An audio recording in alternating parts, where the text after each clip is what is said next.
Hi everybody, welcome to the Evangelist Nick Garrett channel. Today we're continuing our Christmas vlog, putting out a video each day leading up to Christmas, talking about the story of the birth of Christ as told in the four Gospels. Today we're looking at the virgin birth and a few interesting points relative to it. Let's start by looking and incorporating Matthew this morning. We've been reading a lot of Luke. It says this, "Now the origin of Christ was in the wise.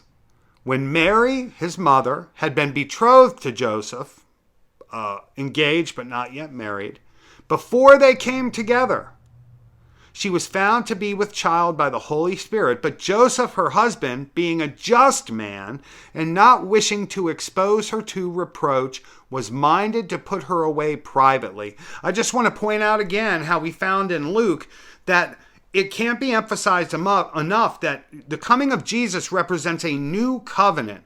We're told that because Joseph is a just man, he's going to calmly put away a woman in private, that the law of Leviticus allows him to stone to death. So now we're being shown a new definition of justice under this new covenant, that it involves a level of mercy. In Romans 3, we're told, well, how can God be just and the justifier of the wicked? That's the great dilemma. Well, the new covenant, the birth of Jesus Christ, the life and ministry of Jesus Christ solves it. And I love how we get these subtle details, even in the narratives of the Nativity, that show us something different is happening here. But while he thought on these things, behold, an angel of the Lord appeared to him in a dream, saying, "Don't be afraid, Joseph, son of David.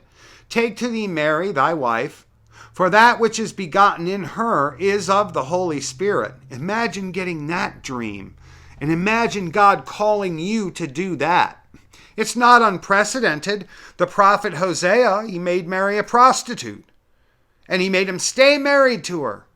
And it was all so that God could be glorified and that Hosea could do the important prophetic work that the Lord needed him to do. God calls us to do some tough stuff sometimes. "Do not be afraid, Joseph, son of David, to take thee Mary, thy wife, for that which is begotten in her is of the Holy Spirit. And she shall bring forth a son, and thou shalt call his name Jesus, for he shall save his people from their sins. Now all this came to pass, that what was spoken by the Lord through the prophet might be fulfilled.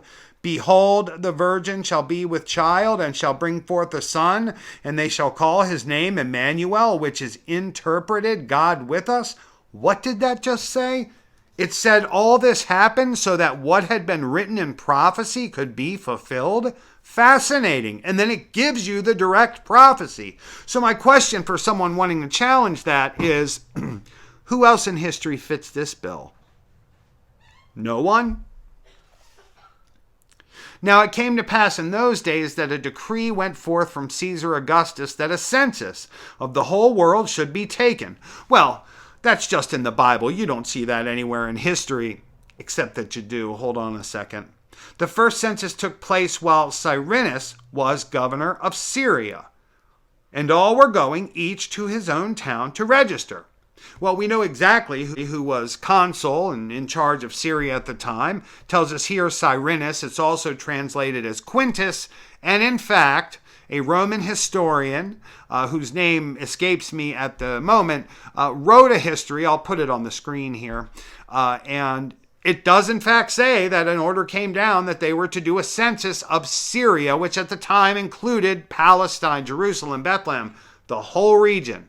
And it has to do with the fact that back in 44 BC, Caesar, with the help of Herod Antipas and the Antipater clan, took over that whole region in exchange for Herod and his clan being able to rule the area. So now they're going to take a census of the area for the purpose of taxes. It's all in legit history. "And Joseph also went from Galilee out of the town of Nazareth into Judea to the town of David, which is called Bethlehem. Bethlehem, the city of bread, because he was of the house of the family of David, to register together with Mary, his espoused wife, who was with child. And it came to pass while they were there that the days for her to be delivered were fulfilled, and she brought forth her firstborn son, and wrapped him in swaddling clothes, and laid him in a manger, because there was no room for them at the inn." Well, that's it for today. Fascinating stuff.